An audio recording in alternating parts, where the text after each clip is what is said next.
I think the public opinion is certainly against banning of abortion. So now, since US is heading towards, and most of the states will go that way, at least half of the states will go that way, banning abortions. But in public opinion, 60 to 70% of Americans feel that ban on abortion is not the right idea. There's a small percentage which says, okay, it's a good idea, and they have their own reasons. We got to discuss that as well. The reasons that they're saying is that, yes, of course, some come from a religious perspective, that we were killing a life, we're taking away a life. That's one reason being given. Although there's a debate on when does really life come, and there is a difference between killing a person and then killing a life for that matter. Nails do have life for that matter, or hair to have life for that matter. But where does life start? When does life actually start? There's a lot of debate on that. We'll go into those details as well.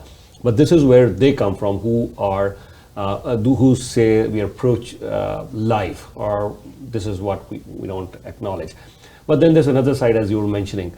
You could get abortion for many different reasons. Say, for instance, your economic situation could change while you got pregnant, and here you are, okay, my economic situation has changed. Maybe you could suffer a job loss, or your things have changed. Maybe your partner, and you're right. I mean, maybe the female wants it, and the partner says, he could be a male member, and he says, no, I think we're not ready for it. And then it's a joint decision. And they say, yeah, let's not do that. So not only we are infringing, it's not a women's rights issue. That's what I said earlier. It's a human rights issue here. I mean, we're infringing on the rights of that couple who've decided right now that we're not ready. And I've also heard this, that, and this is clearly a myth, there's no logic, no science behind this, that women could go into depression, there's a trauma after you get abortion. Maybe not true, but there's nothing attached. As a matter of fact, I think it could be the opposite. You're not giving this woman the choice. This is an unwanted pregnancy, and you're telling her to keep it.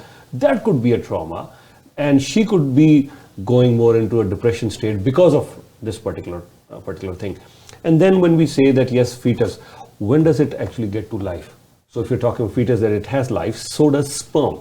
Yeah, of course, it has to get to a stage before the sperm actually it is alive, but it is alive as well. So where does the debate end? Are you going to ban something more? So that is the key question that we all have to address here.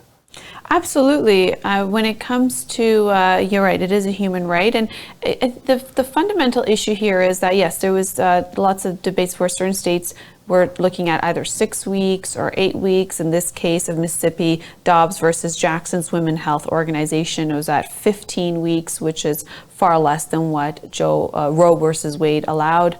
And the main thing is this issue's on the freedom to choose. Right? This isn't about are you going to go through any sort of traumatic situation, after an abortion or not getting an abortion. This is about your right, your freedom and rights in the United States to choose for your own body, for your own situation, whether it's your economic situation, whether it's your relationship, whether it's your mental health, whatever the case is, whatever the case is, not aside exempting, rape, incest, anything that would be detrimental to your health. I'm talking about a decision that you would make outside of those massive necessities. This should be your choice. That is where I sit. Of course, there are many groups that who are pro-life, who believe that a fetus should come to term, and this is, so yes, they're celebrating, and this is, but again, what is the question here? Does it infringe on your rights?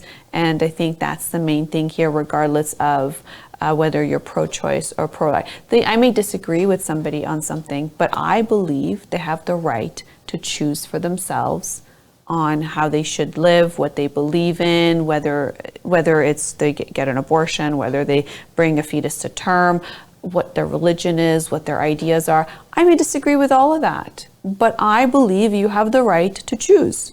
You have the right to determine for your life what's proper, what's not. That's not for me to impose on you. And for me, this is, you're right, this is infringement on human rights, not just women's rights.